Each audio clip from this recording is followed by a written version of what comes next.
Oh, but we already live. We already live. What's going on, folks? Welcome to tonight's episode of the Running Gun Podcast.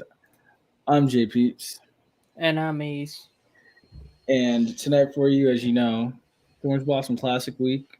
We got all the good stuff for you. All the good stuff. We're gonna be talking about it. We're gonna talk about what we saw last week from Jackson State and South Carolina State and stuff. Like what we felt made sense honestly in that game and what we thought didn't make sense in that game. And there was a whole lot of stuff that didn't make sense and that I was surprised about. I'm sure Ace has his thoughts as well, so he's going to share it with us too. Hmm. But we got some other things too, like NFL roster cuts and stuff. Other key games for Week 1, a big one tomorrow night in Salt Lake City, of course, as well. But Ace, you got anything? We have some HBCU guys making some 53-man rosters. Miak Swag missing running back from the game. Not Miak Swag, but the Orange Blossom Classics can have the running back missing from the Miak Swag game. So Yeah, Jackson. didn't expect how that. I didn't expect how that was gonna go, but that was a shocker. It wasn't really We'll a get shocker to me. wasn't a shocker for you. It was a shocker for me, kind of. But I could see it, not like complete shocker. You could see some underlying factor that could have led to that kind of game, but it's not the end of the world. I didn't expect it because half the team was missing, but it bounced back very nicely. Tis true. Tis true. Yeah, so of course, we're gonna talk about it tonight and everything. Jeez, He's dying. swallowed the water, went down the wrong pipe, but we good now. Oh, All right, so of course, yeah, make sure you like, share, subscribe. Tonight, be sure to light up the comment section and stuff. We're gonna be talking about all of it. But yeah, so without further ado, let's roll this intro and let's get after it.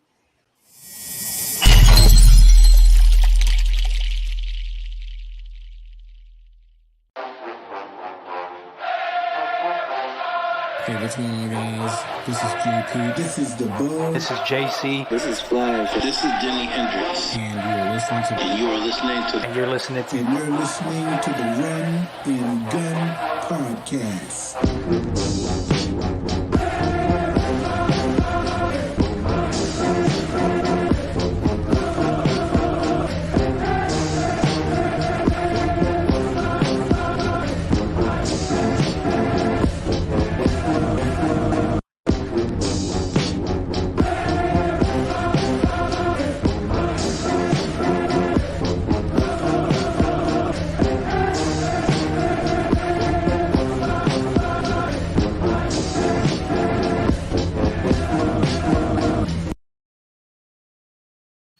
All right, so let's go ahead and jump right into it. Of course, so hold up, let me switch that real quick. Let me switch the background. Definitely. So yeah, let's go ahead and get right into it. So of course, as you know, last week was the Me X Sweat Challenge, and first things first, we do have to talk about it. Also, too, if I do tend to look down from time to time, it's because like my baby cousin is playing a collegiate soccer game, so she's like, yeah. So it's like if I'm looking down and stuff, it's like you know that's why. But she's a goalie and everything. I know that. Thank you. I appreciate that. But I'm yeah, trying to put this YouTube link up on Oh, the you're- Twitters. you're good. But yeah, so how it is simple. So last week, yeah, Jackson State beat the crap out of South Carolina State, and oddly enough, I kind of saw like I noticed South Carolina State's offense started to sputter and not really find any rhythm at all. Besides running the ball and falling forward for like 5 yards at a time, certain plays, like I kind of knew where it was going because Jackson State they were moving the ball pretty well, and I was like, I know where this is about to go. And then and you saw some new faces, of course, which was to be expected, and I did say it. I said it multiple times in the video when it dropped on August 14th.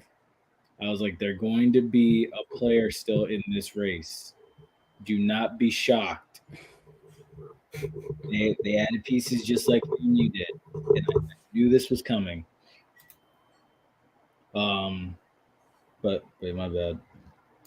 But yeah, so it goes as follows. Basically saying from what I saw, and I'm pretty sure Ace is gonna probably watch the highlights and he saw the same thing too. From what I've seen, is a lot of poor eye discipline by South Carolina State's linebackers and South Carolina State's safeties. I'm seeing, and also too, here's the other one that stood out to me. You had a freshman running back that did not know the plays. Literally, the plays going to the left, he goes right.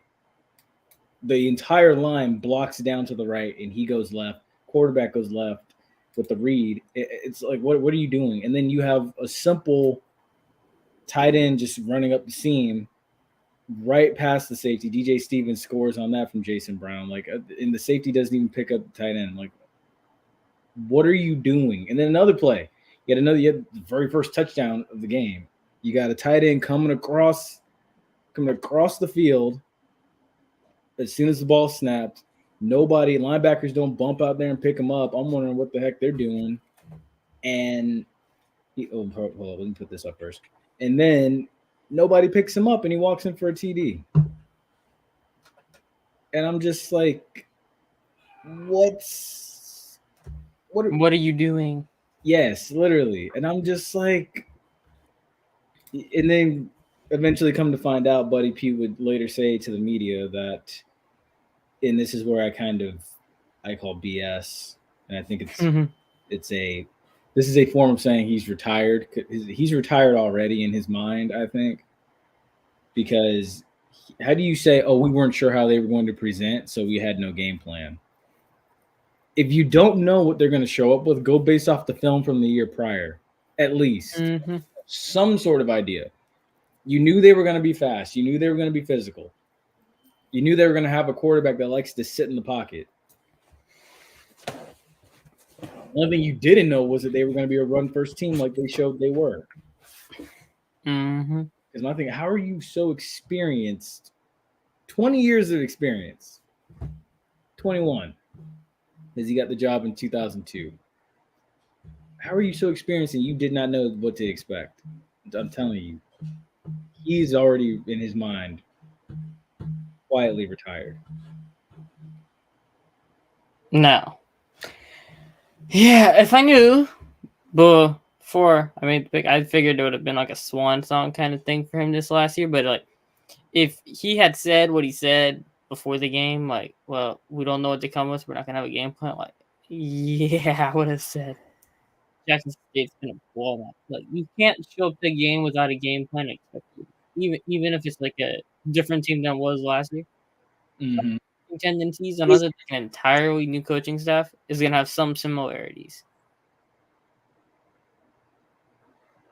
Exactly, and they show that they had the same exact tendencies. The only difference is that offense. It's not realistically. They're lucky they didn't play the offense from last season because the offense that would have been ugly. Oh my god, they would have 60. That would have been easy, easily. I was thinking that to myself. I'm like, we're through the first quarter and it's only 7-0. Buddy Pugh's very lucky that Dion's not on that sideline right now because this would have been 21-0 or 28-0 by the end of the first quarter, easily. Yep. The only difference I'll say that I took away from it was I don't sense the killer instinct and the attack patterns out of Jackson State that I sensed last year that we saw. I think it will come with time. It will. I think, he's still young. He's going to get himself back ready. So it will come eventually. He's just got to work his way in it. Who's he? Jackson State. I'm sorry. Oh, you're good. Like, the team, I'm saying he, but I mean, like, the entire Jackson State as a team. I'm just referring to them as he instead of just saying Jackson State every time. Right.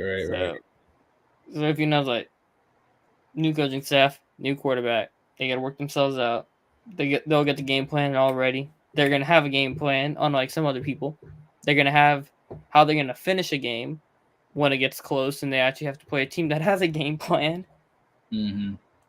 So it's kind of like, it's like, I'm sorry, I'm like, my brain's like, how do you show up to a game without a game? I know, it's literally just like, it's basically like getting caught with your pants down. Basically, that's what. Mhm. Now it's like you show up on first day of school and you got nothing in your backpack. You just showed up and you're like, oh, sorry guys, we're actually gonna have work to do. You think it's gonna be syllabus day? It's all good. And they said, nah. We started stuff today. It's like one of them moments. Okay, not first day of school, but like at least first week of school where they don't get anything ready. Mm-hmm. They don't have anything, and they're like, oh yeah, second class, first class, we're gonna be ready to roll.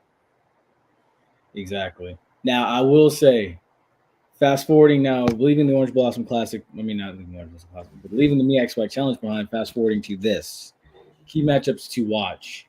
One thing I will say, because for one, and Willie Simmons even mentioned it too, and basically TC Taylor even mentioned it in both their press conferences this week.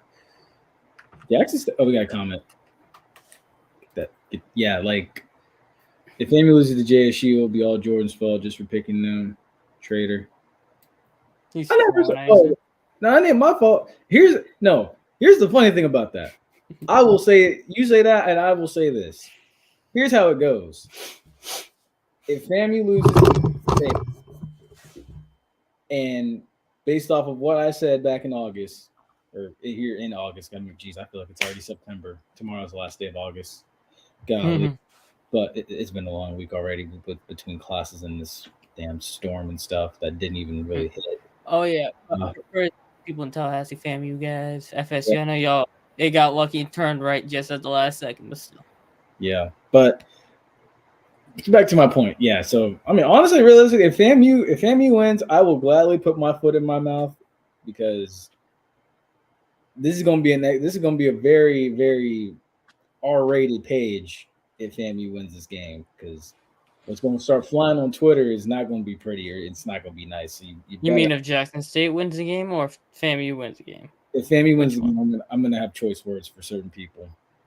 But if Jackson State State fans, I assume. Oh yes, but if Jackson State does win, I mean, hey, it's just I don't know what to say at that point, man. If FAMU wins, you know what's coming. I'm gonna keep it up all episode. I'm keeping it. Whole episode will just be this. Evil. You're evil. That's evil. Oh my goodness. Oh my god. But yeah, so key matchups for the Orange Blossom Classic to watch is definitely, safety play, especially because I want to safety and linebacker play. So it's going to come down to the Dark Cloud defense. Oh, I know. We know you're just playing around. That's all I love. We know. Yeah. But yeah, no, it's going to come down to linebacker play and safety play. What we saw last week. Linebackers and front seven, can you gang tackle Irv Mulligan? That's what it comes down to. That's one thing to watch because JD Martin ain't going to play. JD Martin's not going to play. Seven McGee is rumored to be playing. He's rumored to be back, but we're not 100% sure of that either, if he's going to actually play. Rumor is he had fluid in his knee. JD Martin for sure is out for 5 weeks. But Irv Mulligan still is the bell cow that you have to stop, and you have to gang tackle him. You've already seen now that he's a load, and the first guy is not going to bring him down. You're going to have to gang tackle that guy. And also, too, you got tight ends like DJ Stevens and company who they will release off the line. They'll try to get open out in the flat. Linebackers, you have to be disciplined, and you have to know where your man is because it already goes to show South Carolina State had no idea what the hell they were doing. Safeties as well. You got to be able to keep everything over top and be mindful of everything in your zone. You do that, I think you have a chance. Now, at the same time... All right, you keep going. Oh, I was going to say, now at the same time, too, offensively, it comes down to just pass protection. Can you give Musa time and stuff? I mean, because look, and then also, too, establishing the run, because the running lanes were there against Jackson State that South Carolina State had. It's just they had 2 freshman running backs, and one of them doesn't know the plays. Or every now and again, you had an offensive line that was outmatched that when they did have a big play, it got called back for holding.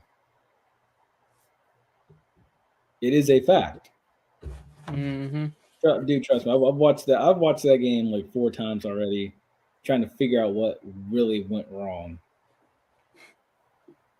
Not So having a game plan. I They came in thinking it was a joke, probably. oh my gosh. See, that's what happens when you read the press clippings. And then the thing is going into the game, Mm. but he was like, oh well, they're gonna be a really dangerous team. I'm saying Dangerous team that you're not prepared for. that man has already retired and mentally checked out. Mm-hmm. Sad to say, but he's already mentally checked out. I kind of wish for him he was playing South Carolina State this year because that's a guaranteed win. The way they look, they don't even know how to game plan for people. Oh, yeah. All right. Well, talking about coaching and things of the nature revolving that, for key matchups, I will take the coaching side between TC Taylor and Willie Simmons because, like Mm. you kind of mentioned it during the FAMU preseason breakdown, which you got heat for, even though you're not wrong, is yeah, we got to make sure Willie keeps his A game on whole game all the way through. Exactly. Because as we saw Saturday, it was Saturday, right? Yeah, it was Saturday. Saturday or Sunday? What It's game? What day was? No, game no. The game is Sunday this week, but last week's Sunday. last week Swag was on was. Saturday. It was Saturday, right? Yeah. Yeah. Anyway, digress. Yeah. So as we saw Saturday night, it was TC Taylor. He got you boys ready to go. Ain't matter if the half the team left in the transfer portal. He still had them ready. The ones he had, the ones he got, the new ones. They was all ready to roll. Looked prepared. Looked well oiled and had good chemistry. Jeez, I wonder what happened if you take them lightly. What are you gonna do? You can't be making no boneheaded decisions late because he will capitalize. He looks like he's got a bright future. Yeah. No, yeah, you really can't just go in here thinking that you got it. And I think that honestly, one thing I will say that I do commend Willie Simmons for, and I think that they are aware I of think it. you're gonna say what I'm thinking. Well, I was gonna say, it's a business as usual. It's a business approach this weekend. Yeah, it's a business trip. like Mhm. Ashton mentioned on Twitter to me. It's like, I even said to you, you're not going down there to shake hands and kiss babies this weekend. You're going down there. You're going down there. You're going to try to attempt to kick someone's ass. That's just the brunt of it and stuff. It's kind of crazy because it's like, even I woke up on Sunday. I was already ready. Like I woke up past Sunday. I was ready. I was like, dude, let's do this. Let's do this. But it's just I think, yeah, Willie's got to keep a level head himself, and the staff has to keep a level head, not get too antsy and everything, and stay calm and remain within the game plan. If the run game works, stick to it. Another thing too is I was actually just before I came on here. Actually, I was just watching the last year's FAMU Alabama A&M game. FAMU gets red zone, and you go 3 straight passing plays, and then settle for a field goal. It's things like that. When you get in the red zone inside the 5, don't do that. Don't do that. Why would you do that? It doesn't make sense. If you have a chance to run the ball, you got 3 running backs that are playing Sunday. You got Kelvin Dean is going to start. You got Jaquez Yant, the Nebraska transfer, and you got Terrell Jennings. Like, use them. Terrell Jennings is always looking to run someone over. Use him. You see the guy right there pictured above Ace's head. Use him. Mm-hmm. You can get a short yardage situation. But yeah. So honestly, I think it's going to be interesting this weekend. I'll have my prediction Saturday morning at 10 a.m.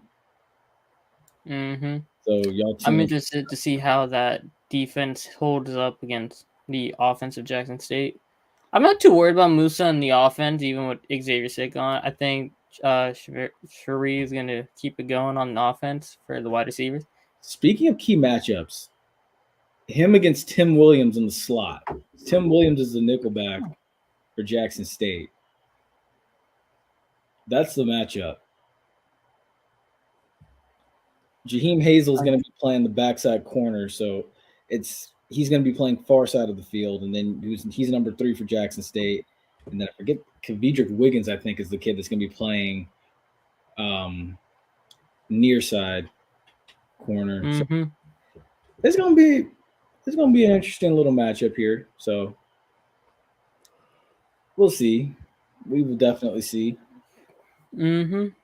But yeah, I mean, we'll talk. It's going to be a fun game. It is. Who wins, as long as FAMU doesn't shoot themselves in the foot. They should win, I think, but yeah, no, that's the thing. They should win. They should win. Just don't do anything dumb to kind of cost yourself. If you don't, we're thinking the same thing right now with that whole game. Of course, dude. Honestly, that's the thing. It's like, don't do anything to cost yourself this game. The thing I noticed is, they got a freshman kicker. If this game comes down to a kick, if this game comes down to a field goal, what do you make? Does he have balls of steel? Facts. Because it's like, or does he win? Dude, because it's like, man. If he makes it, he will be the most popular guy on campus for about the whole season. But if he misses it, people overreact and stuff. Facts. And also, too, even if it is his first game. One thing I will say to keep an eye on, and I know this is some people don't know. I said it earlier. FAMU in 5 games down in Hard Rock Stadium has not scored a touchdown, or has only scored 1 touchdown in 5 games. 2 of them in games to Jackson State, didn't score a touchdown. 3 field goals in those 2 games. 1 touchdown in 3 games against Miami.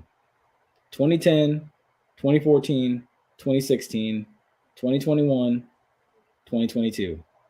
2014 was the last time FAMU scored a touchdown in Hard Rock Stadium. And it was so-called Hard. No. It wasn't Hard Rock Stadium. I don't think Hard Rock Stadium existed back then, or it was renovated, but still. It was renovated by them, but it didn't exist. The name didn't exist. Exactly. But yeah. Who knows? Maybe this time the business trip keeps them out from South Beach and they should be fine, but you never know. Well, that's the thing Willie said too. That's the thing Willie said too. So it's like, it won't be, Dave and Buster's going to the beach and everything like that. It's going to be strictly business. It's going to be, going down there, having walkthroughs, having practice and stuff, because they roll into town tomorrow, and it won't be any of that. The only extracurricular thing they're going to really be doing is dinner. Yeah, that dinner where both teams get together and stuff, and all the referees talk about what this game means and everything to Dade County and stuff. That's about it. Which also, that's an interesting matchup in itself to keep an eye on. 80 Tiffany Sykes and the chick that runs the Orange Blossom Classic. I'm gonna say, you can't be calling them chicks now. You get yourself in trouble.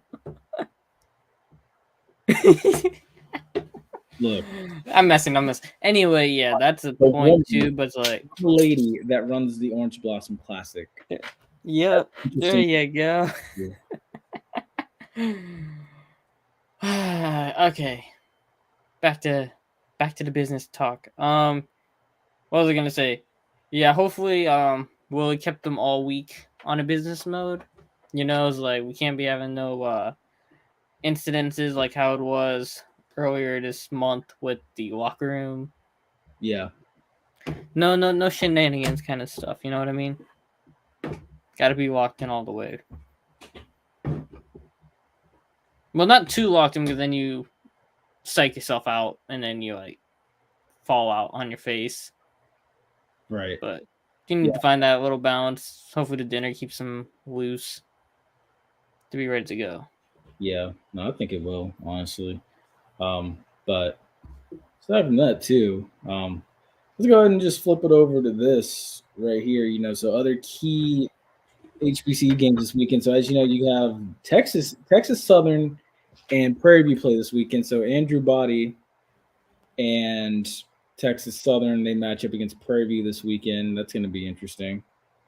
And then you also have You also have Alabama State and Southern meeting as well, and that game's going to be taking place in Montgomery. So, two key SWAC matchups. You have two SWAC East versus SWAC West games with the Orange Blossom Classic and then Alabama State and Southern. Southern's favored to win the West, going up against the team that's picked to finish third in the SWAC East. Eddie Robinson, hey, remember that too. He said gonna be a fun one. it is. It is. It's a 6 o'clock Saturday night game in Montgomery. And then also, too, you have Saturday, Texas Southern and Prairie View. Andrew Body, who by some accounts right now, I think is probably the third best quarterback in the SWAC behind Musa and Jason Brown. So it's going to be a fun time. Yes, it is going to be very fun. The Alabama State Southern game, that'll be an interesting one. Facts. Also, too, And then we have Grambling. You never know. Hugh Jackson gets his act together. Probably not. Oh, yeah, that's right. We also do have that. So, yeah, there's Grambling and there's Grambling and Hampton this week. Mm-hmm. So does Hugh Jackson get back on track? Because last year wasn't what he expected.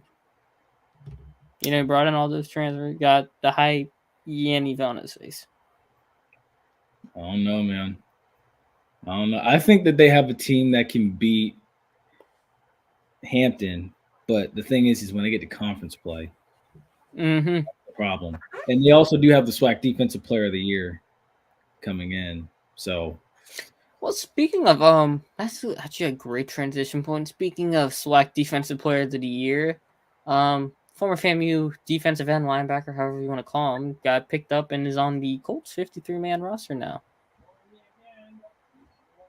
Didn't he win SWAC Defensive Player of the Year, right? In 21.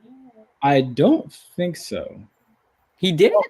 I don't think so. I don't think so because that was the year FAMU came into the conference and was brand new. But double check for me and fact check it. Or was it 2020? Not this last season, but the year before. He won. I thought one of the Defensive Player of the Year. He won the Buck Buchanan Award as the best Oh, defensive player in the FCS. that's actually better than SWAC Defensive Player of the Year. 10 times better. Better. Anyway, you get the point of the transition. Yeah.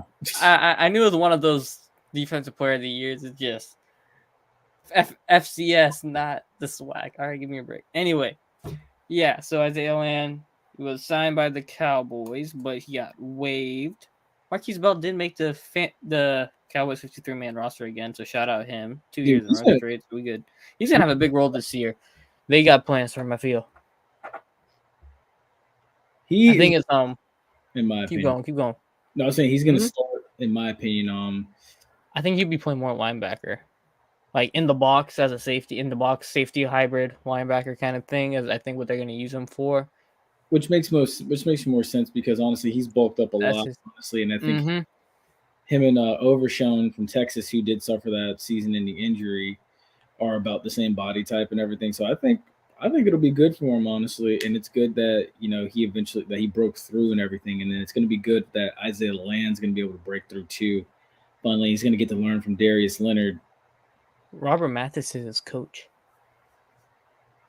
That's another added bonus.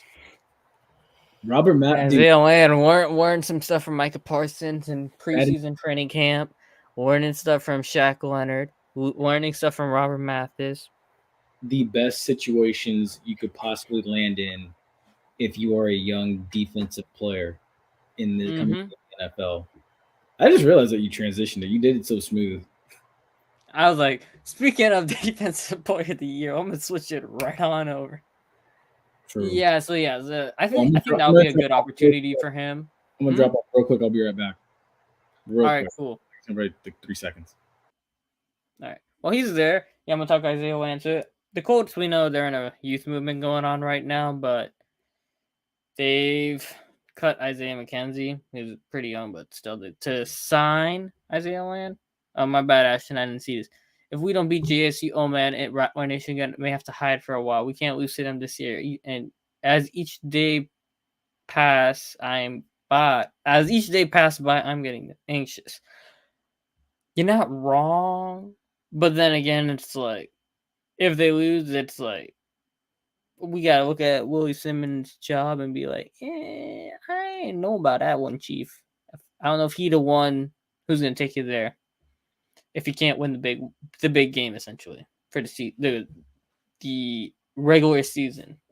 Because if the technical big game would be the Celebration Bowl, but then you have to get there first by winning one of the games like this one. So it is what it is for that. If they win, we're gonna be shit talking. But if they lose, yeah, you might have to hide.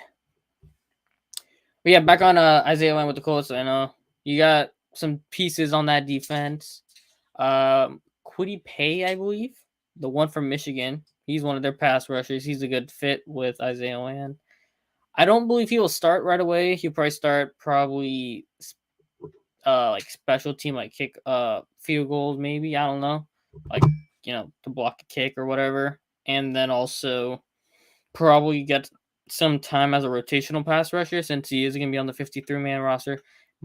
First week, I don't think he'll play week 1. I think he'll probably be inactive week 1 because, he has to learn the playbook and all that since he's a recent waiver claim. So it wouldn't shock me if it is inactive week 1 and week 2, and then he gets in special teams week 3 and by week 7, he's getting rotational pass rush snaps. That would be something I could potentially see as how the season progresses. So yeah, I feel that's how it's gonna go with him. Who with Isaiah Land? For Isaiah Land, since he got picked up today, I would expect him to probably be inactive week 1, week 2, maybe to learn the playbook properly, get familiar with how the pass rush setups are gonna be for them. Definitely. And then by week 3, probably get some special team work, and then by week 5, 6, 7, he'll probably be a rotational pass rusher. Definitely. And who knows if he does good, maybe by week 10 he's a starter. True.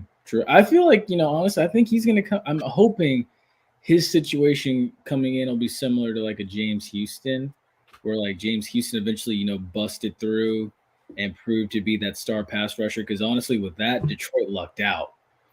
Because Aiden Hutchinson on one side, who teams are prepping for, and that's why. And here's the thing, too. They're like, everybody's like, oh, well, James Houston had better numbers than Aiden Hutchinson. Well, yeah, Aiden Hutchinson. Yeah, Aiden Hutchinson got the focus.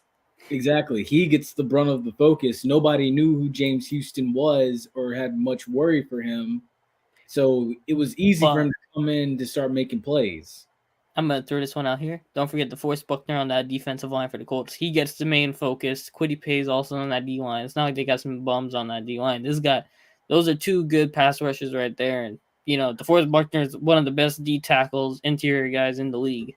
He is going to get a heavy presence of focus. So. Facts. That's facts. So, yeah, I'm honestly, I'm hopeful that it'll work. The Colts lucked out with that, but the Colts got their own issues. They're holding Jonathan Taylor hostage, just saying, oh, blah, blah, blah, blah. We want to keep him. We lost all these games without him. And it's like, which one? Did you see what they offered Miami for? Oh, yeah, bro. Oh, my God. It's like, are Colts fans delusional trying to defend offering Jonathan Taylor for a Jalen Waddle, who was a top 10 pick? Well, Taylor was a second-round pick. Anyway, Jalen Waddle was a 1,000-yard receiver this year as a wide receiver, too. Mm-hmm. How many teams not a whole lot of teams got wide receiver 2s getting 1K easy. That's facts. And it's not like Tua played every game. He got Teddy doing it for a couple games. Skylar Thompson did it a game or two. So it's like Waddle it was Jamar Chase and it was Jalen Waddle. Them two was right neck and neck. Well, not neck and neck, but it was. You had Jamar Chase right here and Jalen Waddle was like right here. It's like offering, like, if Indianapolis went and called Cincinnati yesterday and said, hey, we want Jamar Chase for Jalen Waddle because T. Higgins is the listed wide receiver 1. They ain't doing that. Even if they called for Cincinnati and said, hey, we want T. Higgins for Jonathan Taylor. Nobody's doing that. Like, Pat McAfee was trying to justify saying, we're giving you our best player. Oh, he asked? Yeah, he did ask. Hold on one sec. I got you. Oh, crap. Hey, keep going, though. Keep going. He just texted me. You deal with that. Tell him to,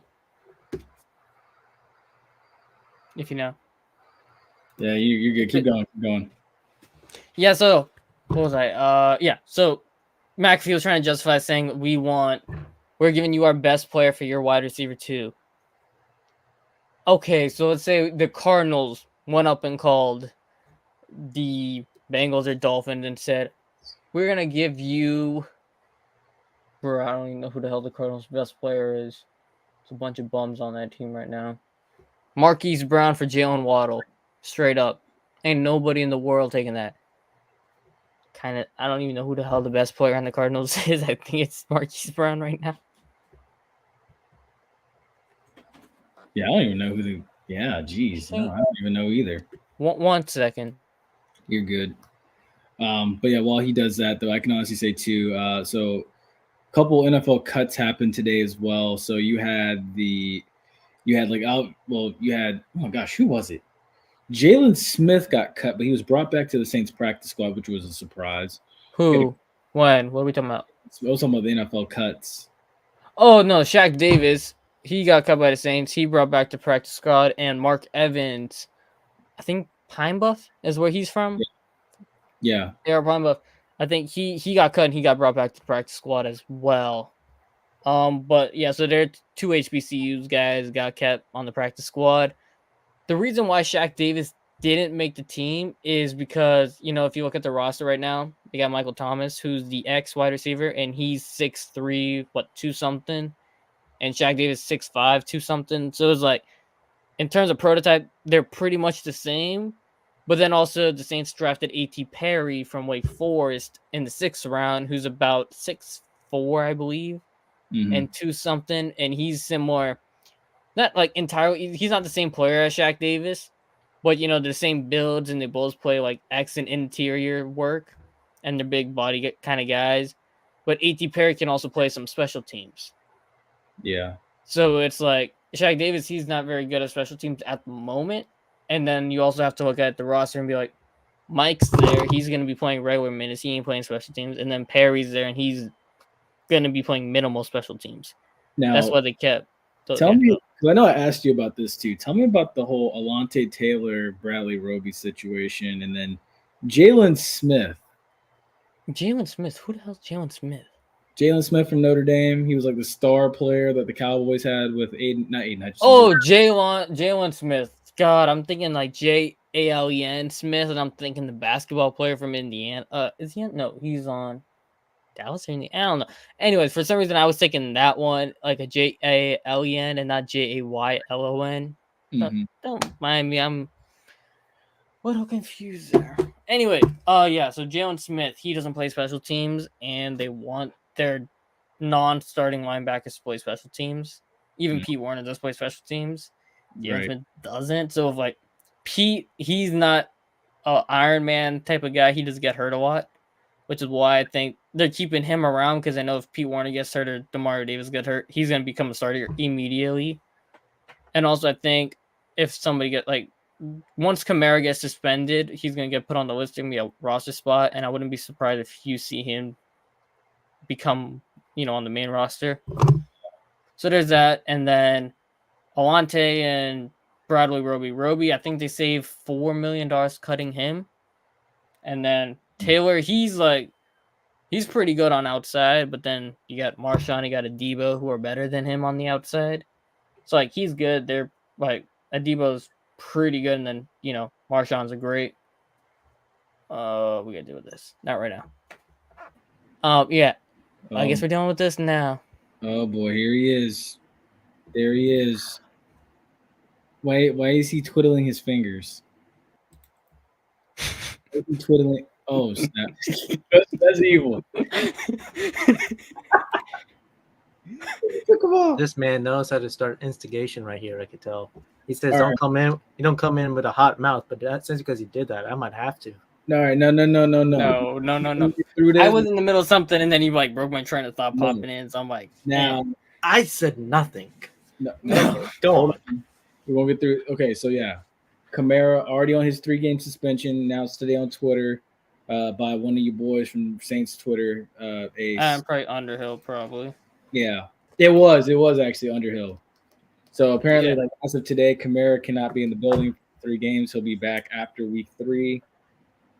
So, well, actually midnight after midnight of Week Monday 3. morning. It was Monday morning. Monday morning. Anyway, Can I have a script? all right. See, Jordan this Sanders. is why you need to be on program from the start. Yeah, don't be like popping in halfway through the 40 minutes into the episode or whatever. Exactly. You see? Now we gotta fix everything. Anyway, Bucks. Trey Palmer made the team. Not surprising. He was good preseason. Oh yeah, no, he was. Baker as your quarterback 1. You weren't here last week for this. What are your thoughts on Baker quarterback 1? My thoughts. Or were you here when they announced it? I don't even remember. No, It's been he was I not. wasn't here when they announced it, but honestly, I will say this. Here's what I will say. So, my thoughts on Baker Mayfield. And also do Ryan Jensen as well. And his Okay, so injury issues. First things first, I'll do Baker first because that's the main point of emphasis. So with Baker Mayfield being quarterback, I look at it like this for me personally. I can't speak for Stank. I can't speak for everyone else. I can only speak for me. Baker, one, and let me explain, had a very good preseason. He had a very excellent preseason. I'm not going to take anything away from him. He did good with scraps at the offensive line. He did good working with guys that aren't even on the team for the most part. Him and Trey Palmer, it was good for him to develop that chemistry with his wide receiver number 3 and also Tompkins, number 83. Who is the Bucks OC? Oh my gosh, I know his name. Dave Canales. He was from the NFC West, right? Seahawks or 49ers? He came from Seattle. Okay, so finish your Baker thought. I'm gonna add something on why I think Baker might actually do better He was here. the OC at Seattle, was he? Yeah, Dave Yeah, he Canales. was the OC. He was the QB He coach. was the QB coach. Yeah, he Yeah, I got was like, wait a promoted to- second. I don't know about OC, but QB coach, that would make sense. Yeah, he was the QB Because I coach. would have heard something if someone from Seattle All regarding right, offensive. finish your Baker Whatever. thing, and I'm gonna tell you why I think You get what I'm Baker might do better this year than he was in Carolina and LA. Oh, Basically, any time since he played Kansas City in the playoffs. yeah. So basically speaking, like honestly, I look at it financially. I look at it like this: if Baker comes in and he balls out, you're set for the next 5 years because he is on a 1-year deal. If Baker comes in and he flops, you got a chance to maybe not get Caleb Williams, but you got a chance at maybe a Drake May or someone to that effect, or someone that we don't know about right now that coming into the season that we will know about here in a few weeks or this weekend we may know about. Now on the field, I say this, that I will say Dave Canales' offense seems to be, and I know it's preseason, so it's hard to judge, but it seems to be very vanilla Different. and friendly to Baker Mayfield and everything. Because I didn't watch a whole lot of the Bucks Ravens preseason game because the point of He didn't emphasis play. is no, he played a little bit. He played the first series, but he threw an absolute dart to Chris Godwin. Oh yeah, it was game 2. He didn't play. All right, keep Yeah. going. So I mean, honestly, I think the fact that he's developing that chemistry, and I do, regardless of what you want to say about what he had in Cleveland, I think that this is the best wide receiving core that Baker Mayfield has ever had since he's been at Oklahoma. Honestly, It is. So I do think that mixed in with Dave Canales, I think the Bucks. Honestly, a lot of people were laughing, especially Falcons fans, who honestly got their own issues. Yeah, exactly. And right now, I do think that the Bucks right now might still be a player. And I'm really curious to see how Baker handles going up against the Vikings defense. That's week 1, right? Exactly, week 1 on the road. Jefferson's gonna eat them alive on defense. I'm sorry. Oh yeah. Oh no, I'm already anticipating that.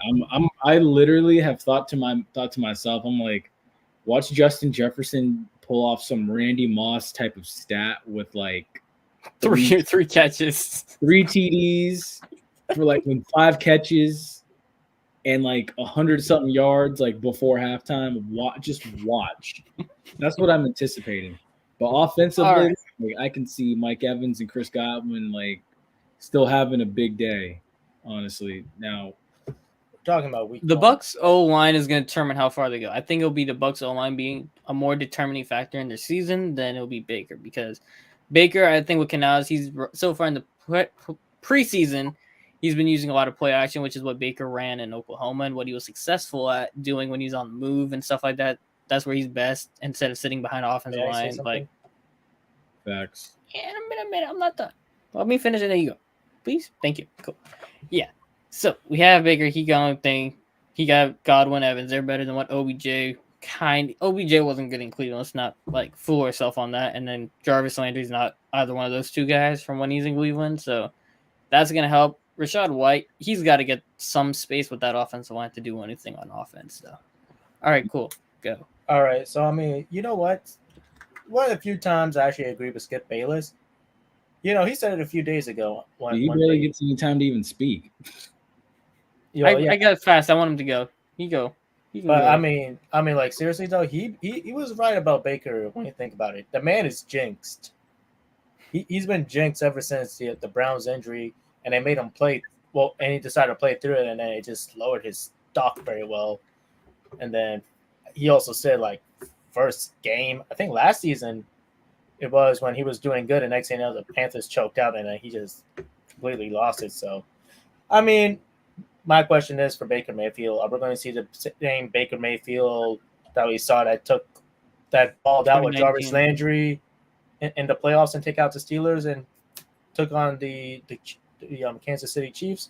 Or are we going to be seeing the Baker Mayfield that's been struggling? I mean, I hope for his sake, you know, he does good this season, and I hope.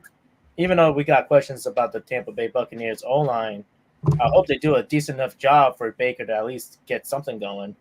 Facts. No, I agree. And honestly, I do think that, you know, it's going to come down to offensive line play because you do lose Ryan Jensen and everything. And it's going to be – the thing I do like is I feel like personally, thinking about it now, I think his body – I haven't been able to go to preseason practices like I usually would be able to if I was back at home. But – I do think that his body is slowly starting to break down because he's been a fiery, feisty guy his whole career, and I really do think his body's starting to break down. So it might be Baker or Ryan Jensen.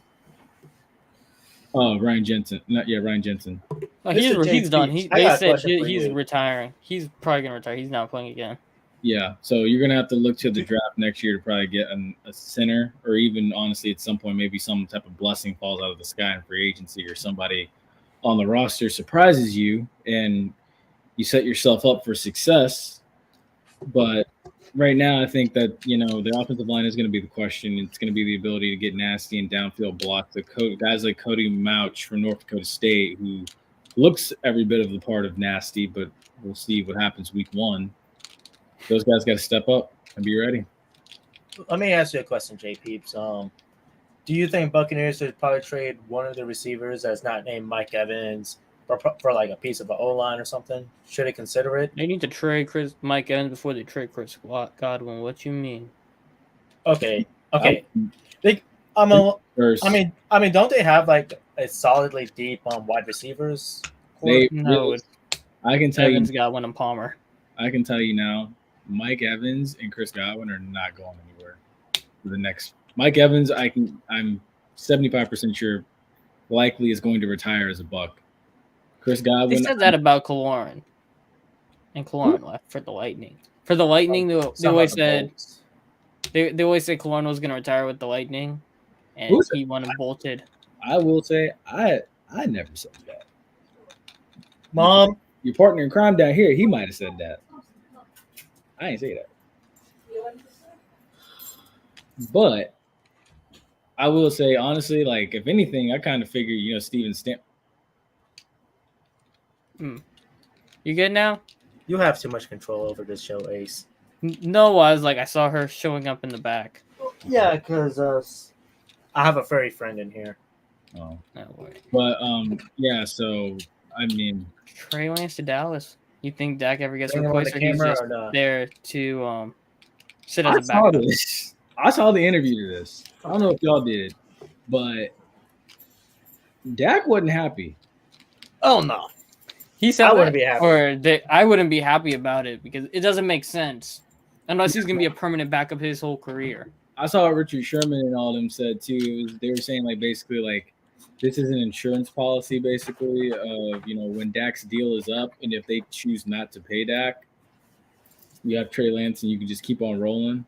Which honestly, I would be very surprised about if they don't give Dak another extension. But honestly, too, I mean, look, The Cowboys have not gotten past the they have not gotten past the divisional round since 1996.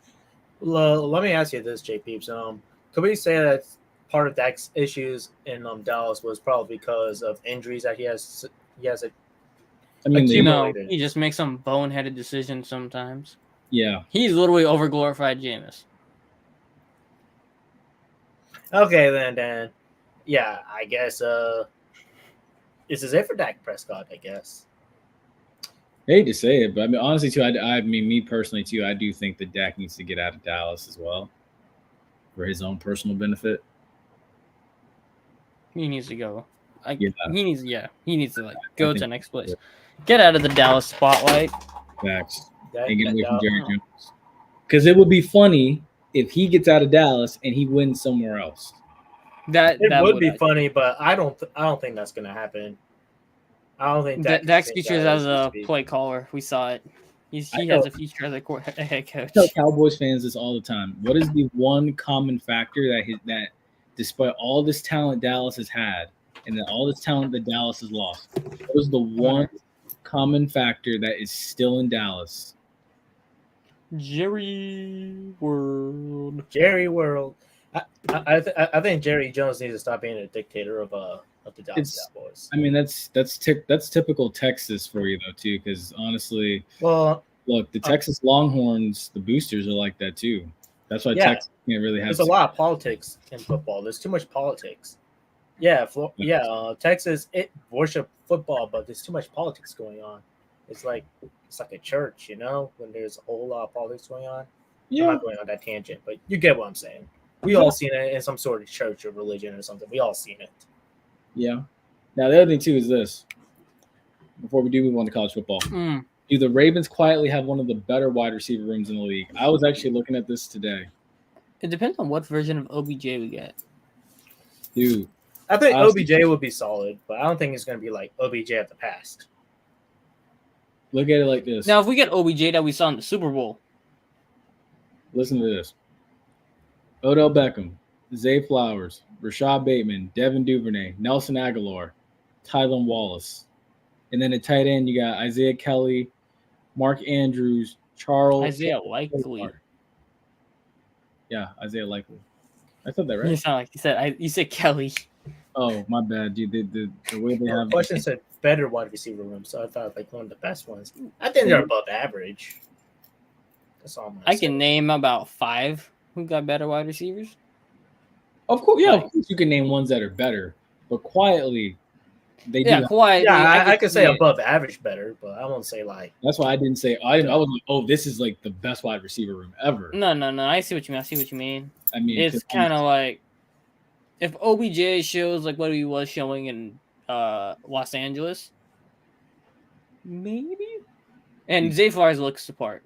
He looking like somebody real. exactly. Now, of course, So- Miami, Kansas City, Cincinnati. Kansas City receiving room is not that good. Like their wide receiving room, it's if Rashee Rice and Justin Ross and Kadarius Toney stay healthy. Facts. Are we forgetting a certain team in that discussion? Yeah, Cincinnati, Yeah, I mean Philly's nice too. Miami, Not the Seahawks. I just said it before you said it. I know. Jackson Smith and Jigba, his wrist should be fine. He's gonna be a dog. I don't know why Seattle drafted another one unless Tyler Lockett's gone after this year. That just didn't make much sense because I mean you're not gonna Gino's not carrying you to no promised land with that wide receiving core to get the full max out of it. What? Geno Smith is not gonna get Jackson Smith and Jigba, Tyler Lockett, and DK Metcalf's full potential out as a receiving room. Yeah, gotta love preseason talk. We'll see. Yes, we will. And with that, I Cool. guess I can kind of swing us over to college football too. Yeah. Well, I want to say this, since because we have a special guest on the show right now. One thing is for certain, FSU is beating LSU. Right, Snoopy? I'm actually interested. I'm actually glad that you said that. So I'm going to start off with this. There's a certain streak that y'all may not know about with Florida State coming into this weekend, and I'm going to read it off for you. So Florida State currently is 10-0-2 in games in Orlando.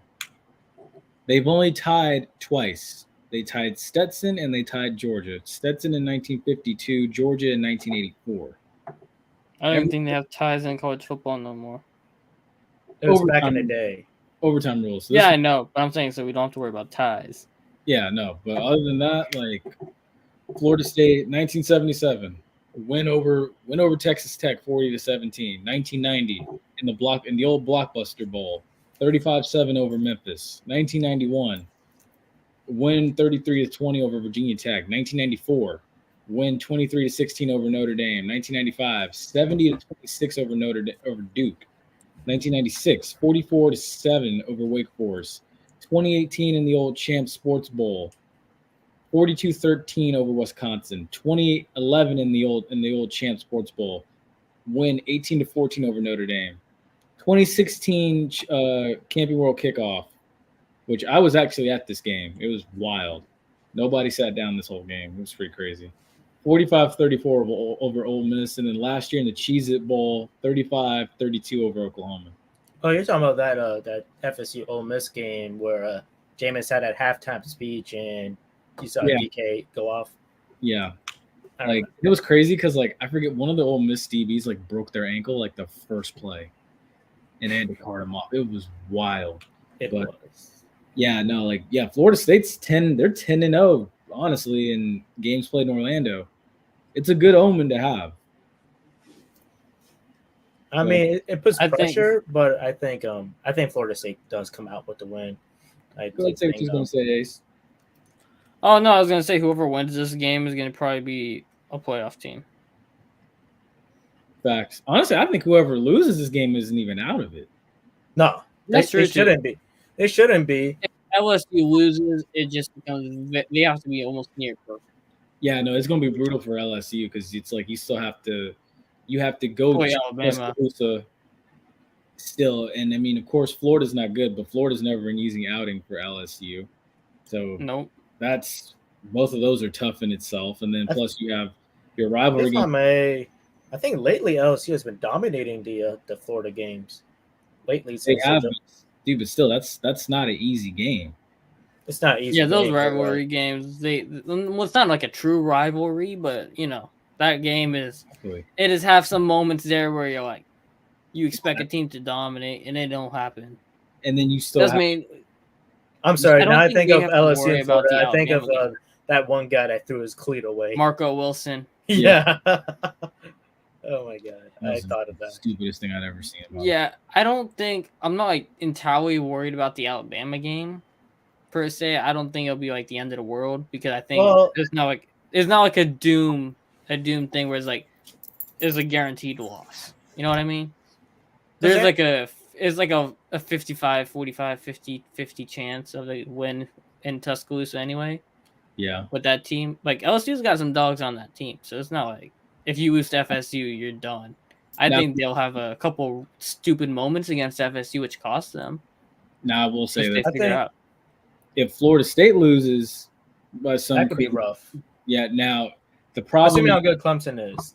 yeah, Florida State has to just get if Florida State can, in the first 4 weeks, if Florida State can get LSU and Clemson, Hey, stop that. go ahead and punch the ticket for the playoff. If Florida State gets by LSU and Clemson, punch the ticket. Because at that point, if they can get by Clemson in Death Valley, they're going to get by Florida in the swamp. Book the ticket. Well, I mean, yeah, book the ticket. I mean, I expect FSU to handle business in the swamp for sure.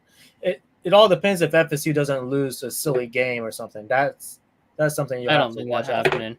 It If happens. you beat It's LSU been happening a and lot more Clemson. lately, Ace. I'm just saying, like, if they drop a silly game, it could be trouble. And see, it goes back to the growth of Mike Norvell's program. Yeah, They especially went when he started and the amount of second half blowings they used to have. Remember those conversations Yeah. we used to have? Jacksonville The State. good old days. And then, yeah, no, really, it feels like it was just yesterday. But now it's like you see them in games that they should win. The only games that I question that they should have won last year were the Wake Forest game, and then there was another one too. I forget which one it was, but it was You ain't got to worry about Wake Forest this year. yeah, I know, really. Wake Forest is bad. It was Wake Forest and another one, but my just like seeing certain games where they fought back or just from the kickoff, like they just took off on teams. Oh, dude. I don't have I'm no excited to see how Klubnik does for Clemson this year. I have more faith in him than I do in God, what's that guy's name in Ohio State again?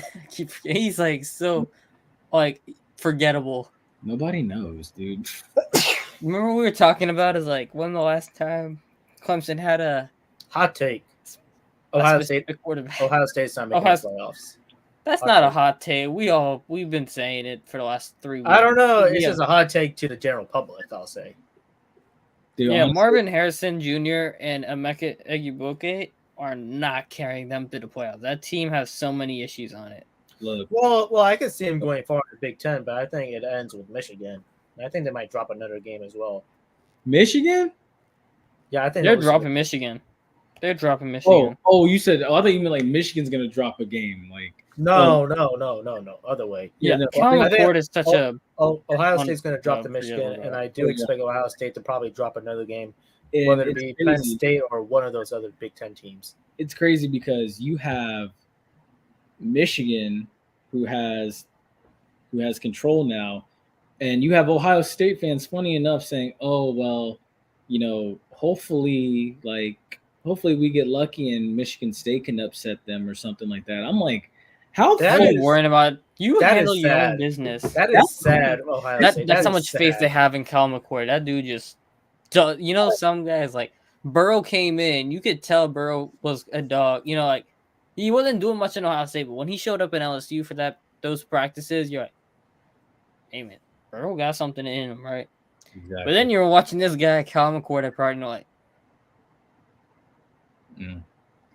like you go from Barrett, you go to Fields, you go to Stroud. You're like, Barrett wasn't bad in Ohio State, but then you was watching Fields and you was watching Stroud. They look different.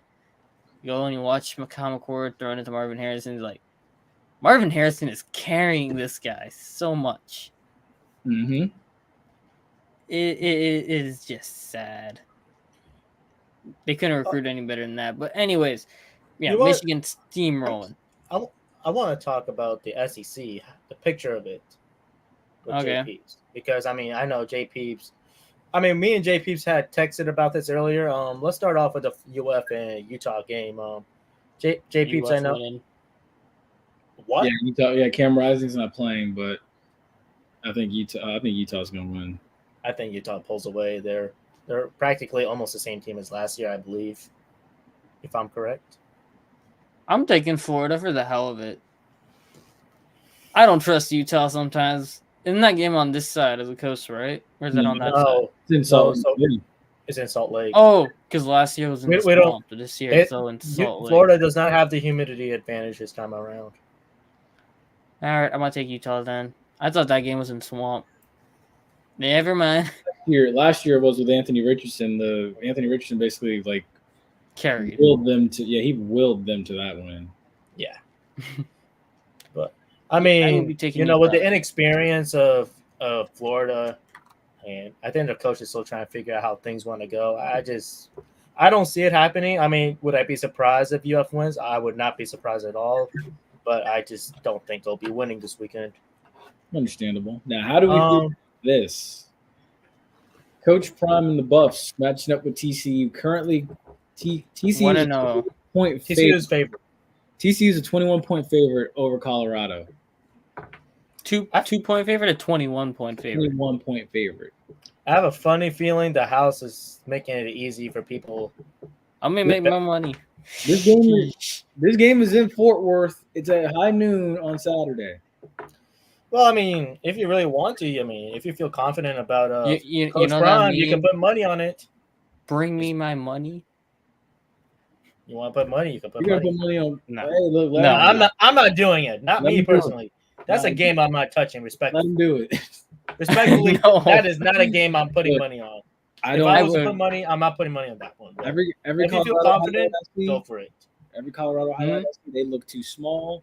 And then at the same time, too, I don't know what TCU has because Max Duggan and Quentin Johnston are both gone. So it's like we don't know what we're going to Yeah. Yeah, that game, it could be either a Colorado upset or TCU just runs them out of the building. Exactly. And then at the same time, too, I hope Coach Prime knows this is not a SWAC game. This is not a SWAC game. I'll say this.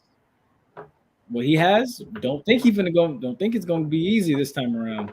Well, I'm gonna say this. I mean, Coach Prime has also upped the talent pool in Colorado as well. You have to consider that.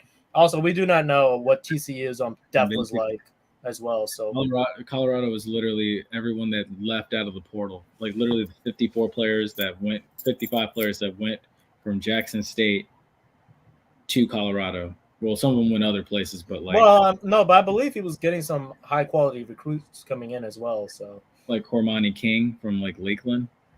Yeah, there's a few of them. So that's why I'm like, you know what, Coach, I'm thinking of it this way. I think Colorado does have an up in talent this year versus last year. I do think that. I'm curious how much weight and how much muscle Travis Johnson. Travis Hunter. I don't think this is going to be the same TCU as last year. That is also my point. So, if people actually want to put a bet on something, bet a closer game. That's what I would say. Ace finna bet the house on it, so you might not have. I'm not betting that game, but I'm saying, but if you want to bet a closer game, hey, Flash, you might not have a home after this weekend. Ace finna bet the house. Nah, that's stupid. I'm more likely to bet the house on USF. You got look. You got to do this. I believe, Ace. You believe. I believe. He realized who USF play in week 1, right? Western Kentucky. Western Kentucky. They might not win that. They might not. Exactly. It's a joke, but come on.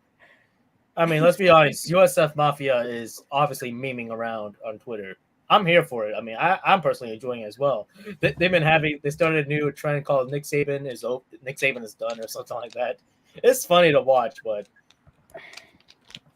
listen, I don't think USF is going to get much better this season, but they do have a very good recruiting class, top in their conference. So it's going to be bright for them. So I'm not going to stress about USF. They better be ready September 9th. So before we get out of here this evening, because this has been very colorful. That's my thoughts on USF season. Before we get out of here, go ahead and drop them. All right, I'm gonna let this one down here go first. No, you Orange go Blossom first. Classic. You're talking. You showed up last. You got to go first. No, you showed up last. All right, FSU. That's not FSU, genius. That's FAMU and Jackson State. Oh. I see Orange Blossom. I was thinking Orlando or something. My bad. I'm sorry, Florida A&M fans. I'm truly in. Florida A&M. Jackson State is finished. I'm sorry. I do not know have a score in my mind, so I don't know. 37-7. Let's keep it like that. Okay. It's going to be ugly for Jackson State. It's going to be ugly. Okay. All right. Okay. Speaking with his chest. Okay. It's going to be ugly. It's the truth. Now, the funny thing is, hey, look, if FAMU wins, I'm going to clip this. Go ahead, Ace. All right. Let me get this going. Ready? Cool. Give me FAMU 31-28. You got to have Musa going 22-27.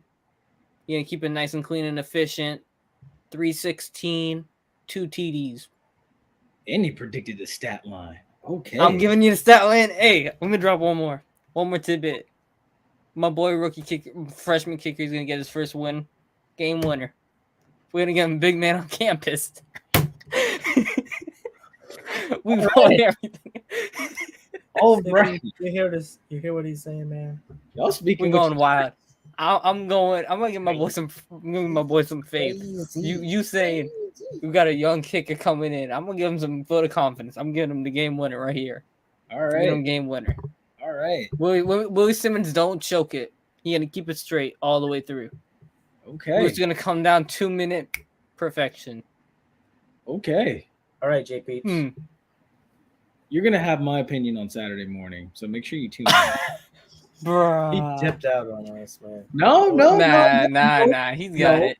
No, Well, he does his breakdown on Saturday. To be fair, so exactly. So That you is That's what you will, call a teaser. Y'all gotta show up on Saturday morning to get it. exactly. And both of y'all make sure y'all in the comment section fighting for me when them JSU folks show up, if they show up. I got the answer for them right here. Give me a second before we you head want to know out. something? This is showing up. This is showing up next Wednesday. Oh my god, I hope so. I hope so. I hope I so. hope so. But anyways, you know what? You want what grinds my gears lately? What's grinding? Seeing Texas expected to win the Big 12. That's not Big 12 or Big 12? Big 12. That's not Oh. surprising to me. You think Texas is going to win the Big 12? I don't think so. so. I think they're going to be like the Cowboys. I think so. I don't think they're going to win the Big 12. Respectfully, I don't think so. Who you got winning the Big 12 then? Yeah, I'm thinking Oklahoma. that's always the safe reach. I just don't think so. I think Texas is going to blow it to some team like they did last year, and it's going to ruin them. So We'll see. another hot take. This might be the last season of the Pac-12, but it's going to be one of the best seasons the Pac-12 is going to see in terms of hype. Team's ranked. So we'll It's see. Oh gonna yeah, be- Caleb Williams won off first game. I'm just Yeah, saying, but USC's got some issues on that for roster though. this is going to be the best season of the Pac-12 we'll see. And The Pac-12 see. going out with a bang. yeah, it's going out with a bang. I mean, there's a lot of hype around. All the teams are pretty much competitive for the Pac-12. Even though Washington, All that just for Utah, no and playoff USC teams. are going to be the loudest and most likely to make the playoffs, it's going to be a banger finish. All that for no playoff team. Facts. Hey, you know what? You could be saying that, but I mean, they're going to be beating up on each other, and you know what? That's fine. But now let me ask you this: which Pac-12 team will be the one, if there was one, to make the college football playoffs? It's gonna be Colorado. I know he's messing. I know he is. I know. Imagine if it Realistically. is Colorado. Oh my god. Imagine if it actually is. Bruh, JP's, imagine if it actually is Colorado just going undefeated the whole season. Man, oh my gosh. Oh my! Now so you'll never hear the end of it. You'll never hear the end of it. Never No. hear the end of it. Twitter will be melting down if that happens. Oh my god! Well, good thing we don't have to worry about it happening then. We good. Now, honestly, what's gonna happen if TCU goes out there and blasts them the first game too? Is Twitter gonna burn? Oh, yeah. It's gonna burn. Twitter's gonna. Well, it's gonna be. Yeah, Twitter's gonna burn. Everyone's gonna be slandering Dion and such too. Of course, It's. of course. I mean, I think that's gonna happen respectfully. Like, I don't wish ill will on Dion, but I do think that's what's gonna happen. Realistically, I think probably USC with the hype they're getting. As long as they don't choke a stupid game, it'll probably be USC. Facts. It'll be USC, Washington, Oregon in that order of teams who would most likely get in. Yeah. You don't think Utah is gonna get in?